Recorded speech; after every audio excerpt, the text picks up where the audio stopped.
Left for dead with his wife killed in their house, LA detective Mason Storm will have to make a quick recovery, expose those behind the murder, and take revenge. Hard to Kill is up next on Inside Movies.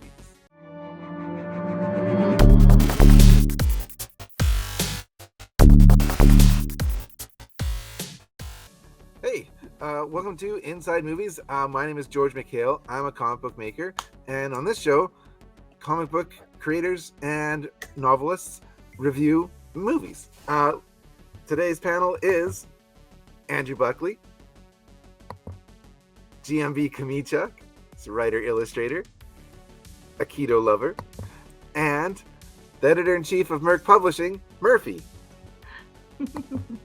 Thanks everyone for being on the show. Let's get into Hard to Kill. What do we like about this one? I will say one of the things that I enjoyed was towards the end when the guy is coming at him with the what's it called? The rod for your fireplace? Sticky, yes. Pokey rod? Poker. He's coming at him with the rod and then it breaks and he slaps him. That was like power move. He knew the guy didn't have his weapon anymore, and so he's like, I'm just gonna take you out, but I'm also gonna make you feel like a bitch. And then he follows that up with like aiming his shotgun at his balls and then shoots. It's like, oh man, I missed. I never miss. They must be so small. I was like, oh, he's trying to be funny. That's so good. Good for you, Steven. Good for you. I like the kill when he stabs the guy and he's like, fuck you and dies. I thought that was cool with the poker thing. Okay, now all kidding aside, no, it's impossible. Some kidding aside, this movie is a faithful follow-up to the first Steven Seagal movie, where they tried to put too much plot in and they didn't have a lot of like acting chops to hold it all together, even though they had a pretty good cast. And so they just tried in this one, I think, to focus more on what was good about Steven Seagal on screen. His ability to be a commanding presence physically, throwing dudes around, being able to do some stunts, and the stunt coordinators figuring out how many glass objects they could throw their bodies through. Like, I think they have that figured out in this film, right? I had it in my notes. His whole methodology in this movie was to like hit him in the throat and then throw them through something or into people.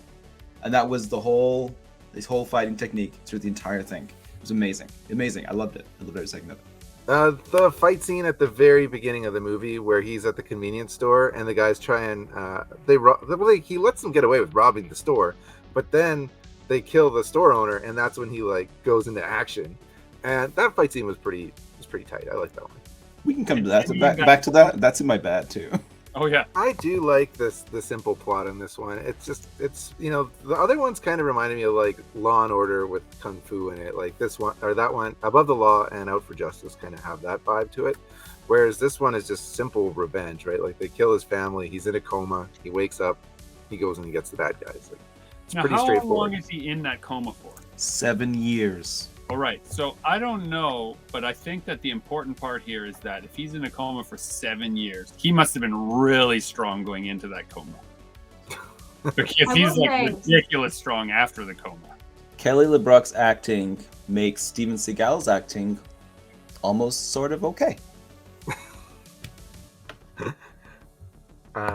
So the love interest in this movie is played by, at the time, like real life wife of Steven Seagal, Kelly LeBrock, and she's gorgeous. Wait, is that true? They're married in real life? Yeah, they were. Yeah. That's why she was in this movie. She came out of retirement. Come on. Are they still married? No. Why did you say it like that? No. Well, you've seen Seagal's history. I mean, I think he is actually married at the moment, but he's been through a string of people and, harassment cases and sexual allegations and stuff. So, I don't think he can really keep down a relationship for too long.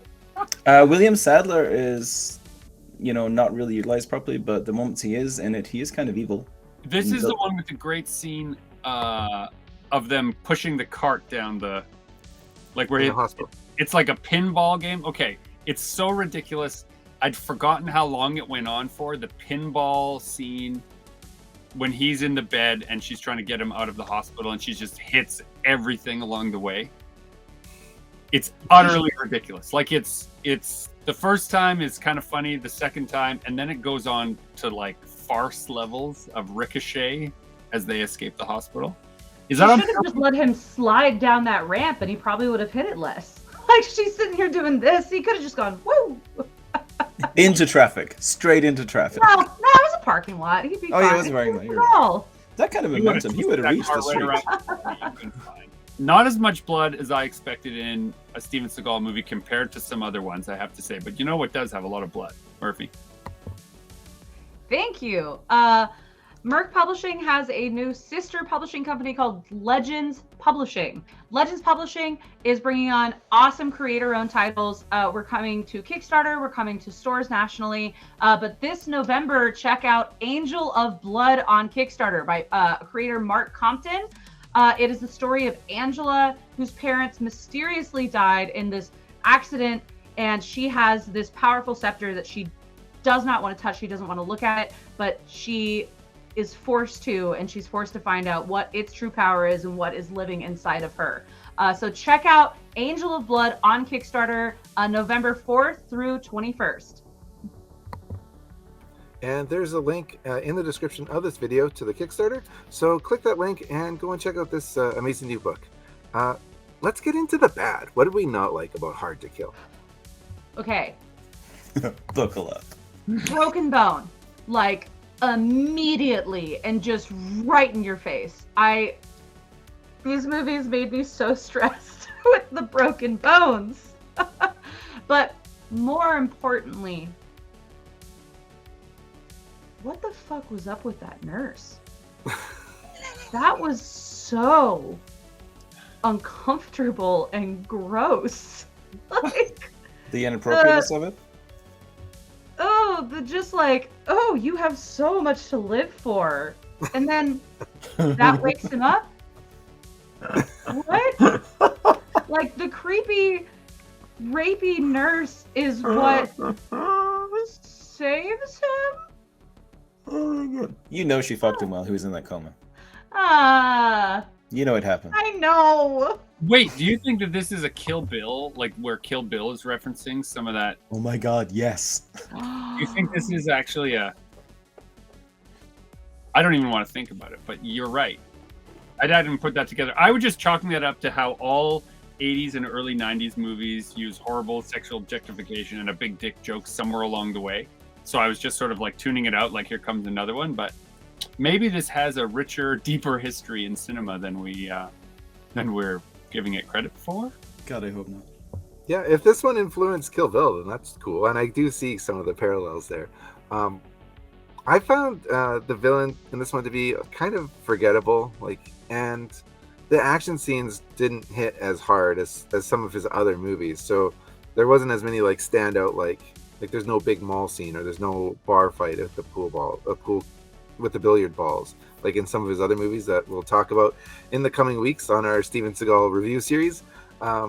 This one, Hard to Kill, it just didn't hit as hard as some of the Wait, other who ones. was the villain in this one? William Sadler, he was the senator. Oh. There seems to be a trend, though, where there's no... Well, most of his villains are not really... They're not great villains. None of them are. None of them are like, oh, that guy's going to be a good fight against Seagal. It's like, oh, that guy's going to die the second Seagal looks at him. Well, I feel like never they took good. that and then they tried to go, which one was it? It's the next one. The next one, they were like, oh, we've made really forgettable villains. This one, oh, we're going hard. Richie. We'll get to that. That's marked for death. Check out our next video. Like I said, that's not Richie. You're going the wrong way. Oh my god, it's Out for Justice. They're all the same. Out for... Out for Death is King Willie from Predator 2. It's great. That's right, I forgot. Can I just say that I'm really messed up right now thinking about how the plot of this movie is the plot of the first act of Kill Bill. Kind of is, yeah, a little bit. And it's messing with me.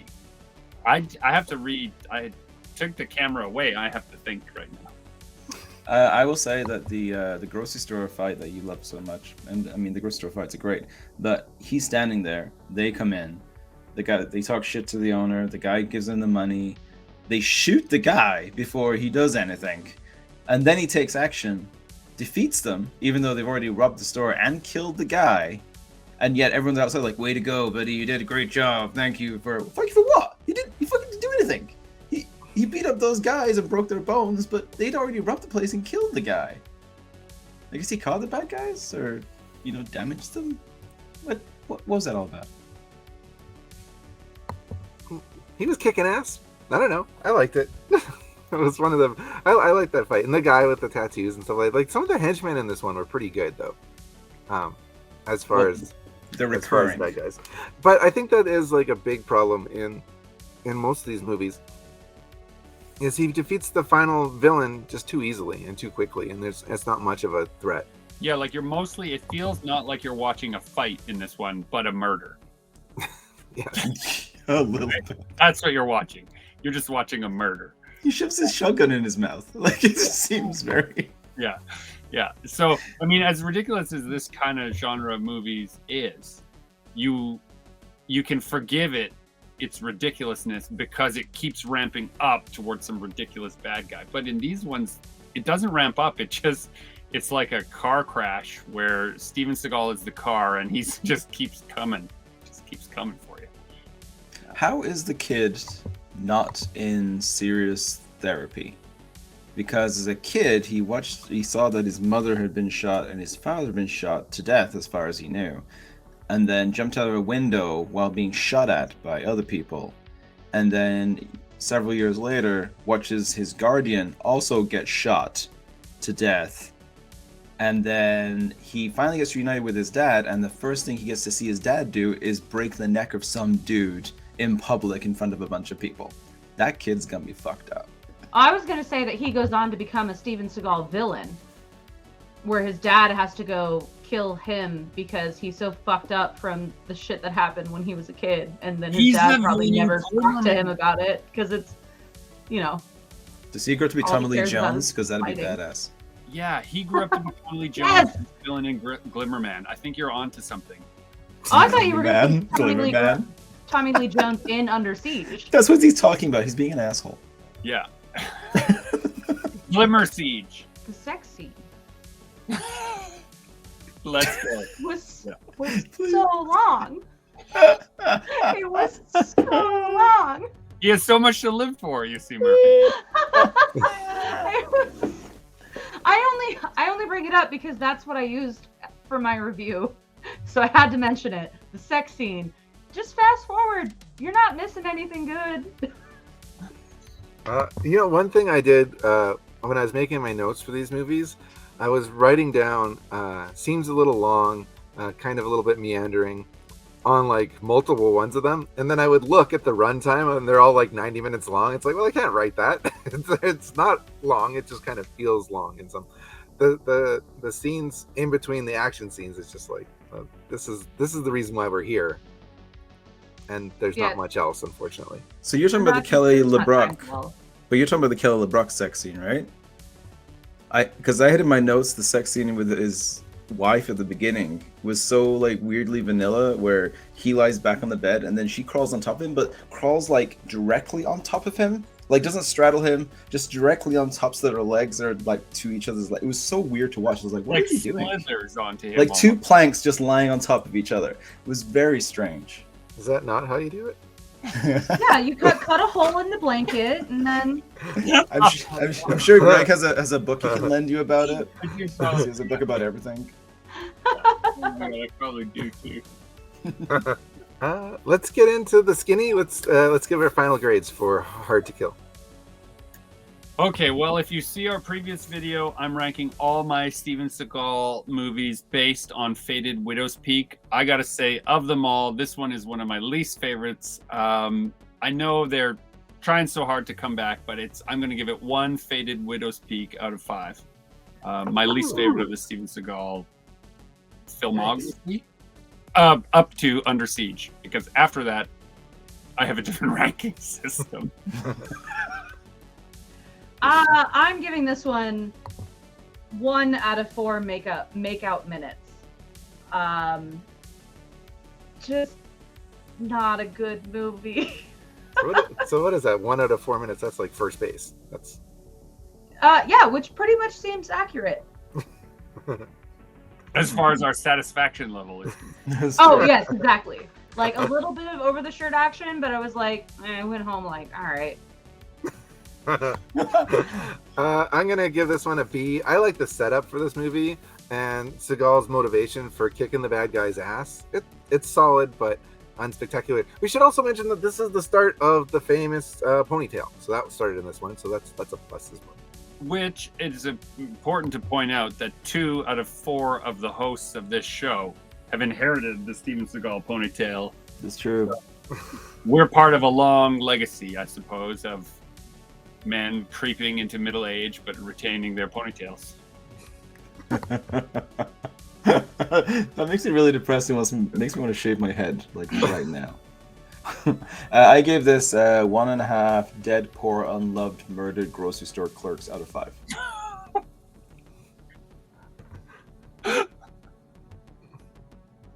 I don't know why, but that got me. All right, that's going to do it for another episode of Inside Movies. Remember to go check out the Kickstarter for Angel of Blood. Link in the description of this video. Until next time, I've been George Michail, joined by Andrew Buckley, GMB CHOMICHUK, still trying to learn how to do Aikido all these years later, and Murphey. Follow along on our Facebooks, our Instagram, our Twitters, all those also in the description of this video. And until next time, peace.